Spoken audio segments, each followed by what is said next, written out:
Entonces, abramos nuestras Biblias en el libro de Lucas 17. Lucas 17, 11. Una historia bastante conocida. Y vamos a leer y tratar de interpretarla de una forma un poco más rapidito, ¿no? Limpia a 10 leprosos.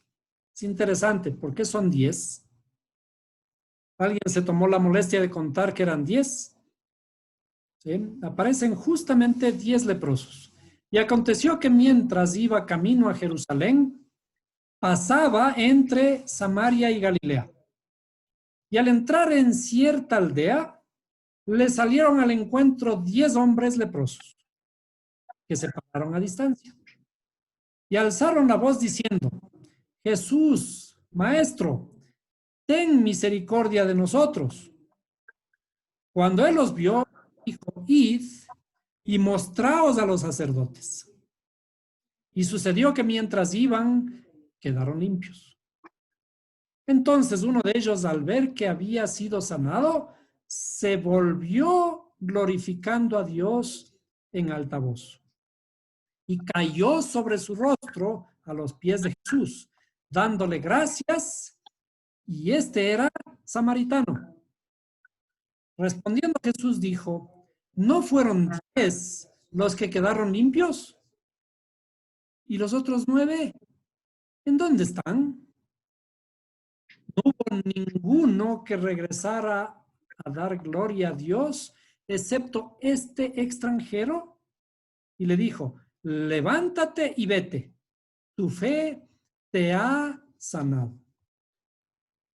Y quizás vale la pena repetir: levántate y vete, tu fe te ha sanado. Un poco para salirnos del esquema, yo voy a preguntar aquí: ¿quién le sanó? ¿Quién le sanó a los 10 leprosos? ¿Sí? La fe. La fe. La fe es la que sana. Veamos, vamos a analizar de nuevo este verso, ¿no? Dice: alzaron diciendo: Jesús, Maestro, ten misericordia de nosotros. Pero un poquito antes dice: se pararon a distancia. Estos eran hombres leprosos. ¿Qué ocurría con la lepra? La lepra era una enfermedad de la piel que obligaba a los leprosos a estar confinados, aislados. No podían salir de un cierto lugar cercano a unas cuevas, etcétera, ¿no? Entonces, cuando vieron que venía el maestro, de lejitos le dijeron, gritaban, ¿no? Ten piedad de nosotros, ten misericordia de nosotros. Entonces, se supone que no debían acercarse a ellos. Por eso es que gritaron: mira, ten piedad de nosotros. Dice, se pararon a distancia nomás, ¿no es cierto? Significa que si están a distancia, desde allí nomás, haz lo que sea para que seamos sanos, ¿no? Y dice, cuando él los vio, les dijo: id y mostraos a los sacerdotes. ¿Eso era una cosa fácil o una cosa difícil? Difícil. ¿Por qué? Porque no podían acercarse. No podían acercarse ni siquiera a ellos, peor a los sacerdotes.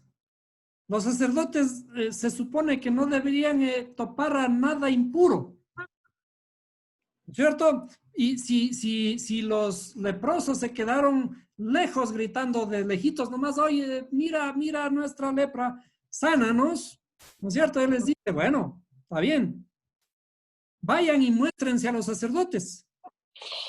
¿Cómo van a acercarse a Jerusalén, al templo? ¿Cierto? Los sacerdotes están en el templo, no les van a dejar entrar. ¿Cierto? Es una orden imposible.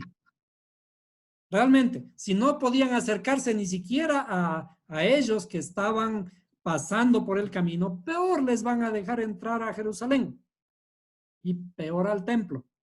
Entonces, es una orden imposible. Ellos querían ser sanos. Les dan una orden imposible. Y sin embargo dice, y sucedió que mientras iban, quedaron limpios. Mientras iban, ya quedaron limpios. Es decir, el solamente ejecutar una orden sin importar que era imposible. Debe ser. ¿Ya? Ellos simplemente caminaron. ¿Ya? Caminaron pensando, sin pensar qué es lo que va a pasar, no les van a dejar entrar, etcétera. Pero dijeron, nos vamos. ¿Por qué? El maestro pide que nos vayamos, por lo tanto, nos vamos. Por tanto, el momento que comienzan a caminar, ya quedaron limpios. Ahora, entonces, ¿qué ocurre aquí? Luego, vemos que de los 10, uno se regresa a dar gracias. Desde luego, hay que ser agradecidos. ¿Qué significa que uno de los 10 regresan a darle gracias? De todas maneras, es de los 10, hay uno, significa, es un diezmo. Es un diezmo. Acuérdense, el diezmo es la 10ª parte. Diezmar viene de 10, ¿no es cierto?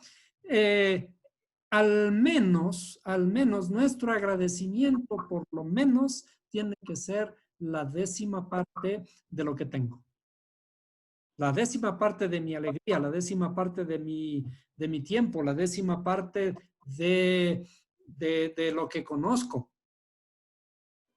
Y si no, ninguna de estas cosas tengo, por lo menos una 10ª parte de lo que tengo. ¿Eh? Pero ese es otro tema de todas maneras. Bien, y entonces dice, regresa y volvió glorificando a Dios en alta voz. ¿Ya fueron sanados? Dice, los 10 ya fueron, uno de ellos al ver que había sido sanado, los 10 fueron sanados, pero uno de ellos al ver que había sido sanado, se volvió. Es decir, tomemos en cuenta, ya fueron sanados. Entonces él vuelve y cae sobre su rostro a los pies de Jesús dándole gracias. Pero lo interesante de esto es que es un samaritano. ¿Quién eran los samaritanos? Los samaritanos eran aquellos semi-israelitas, digo semi, porque eran un remanente de los israelitas que había quedado en esa tierra, pero que fueron, cuando fueron expulsados, llevados al exilio, ¿sí? Y nunca más volvieron. Y en realidad, esos que se quedaron allí se habían idolatrizado, se habían unido a los pueblos gentiles, a los pueblos idólatras de ese lugar. Por eso no eran queridos, eran como enemigos del pueblo de Israel. En realidad, en ese tiempo estaban solo las 2 tribus, la tribu de Judá y la tribu de Benjamín, que corresponden a lo que se conoce como la casa de Judá. Es decir, en los tiempos de Jesús, estaban solamente 2 de las 12 tribus de Israel. Las 10 tribus habían salido al exilio hace 700 años atrás y ese remanente que había quedado allí, de esas 10 tribus, unos pocos se habían idolatrizado. A eso se les llaman los samaritanos. Por eso los samaritanos sí conocían la ley de Dios. Cuando en ese diálogo de la samaritana con Jesús, ella expresa, dice, sí, nosotros adoramos aquí a Abraham, nuestro padre y todo eso, ¿cierto? Entonces, lo interesante de esto es de que ¿quién es más agradecido? Es más agradecido, es inclusive el pueblo de afuera. ¿De dónde mismo viene Mashiach? Mashiach viene de Ruth, una moabita, no de una israelita. Su abuela era una moabita que se convirtió. Y más atrás de eso, ¿de dónde vienen los moabitas? Los moabitas vienen de la descendencia de Lot, de las dos muchachas que se acostaron con Lot, creyendo que ya no habían más, ya todo se había acabado y que Lot no iba a dejar descendencia y por lo tanto dijeron, mi padre tiene que dejar descendencia y nos vamos a acostar con él, y le emborracharon y durmieron con él. De allí sale el pueblo de Moab. Y por eso la Biblia habla de que el pueblo de Moab era un pueblo idólatra, porque viene de con todos estos detalles de lo que ocurrió, ¿no es cierto? Entonces, si Ruth viene de estos moabitas, Ruth viene de los extranjeros, de allí viene el Mashiach, de allí de allí desciende David, ¿cierto? Y David es la línea genealógica de Yeshua, de Mashiach, ¿cierto? Entonces, en realidad, las mejores cosas vienen de afuera, desde el punto de vista de la escritura. Pero bueno, ahora, este samaritano es el único que regresa a dar gracias. Pero bien, ahora dice, ¿no fueron 10 los que quedaron limpios y los otros 9 dónde están? No hubo ninguno que regresara a dar gloria a Dios, excepto este extranjero. Y le dijo, levántate y vete, tu fe te ha sanado. De nuevo la pregunta, un momentito. ¿No eran 10 los que se sanaron? Aquí dice, ¿no es cierto?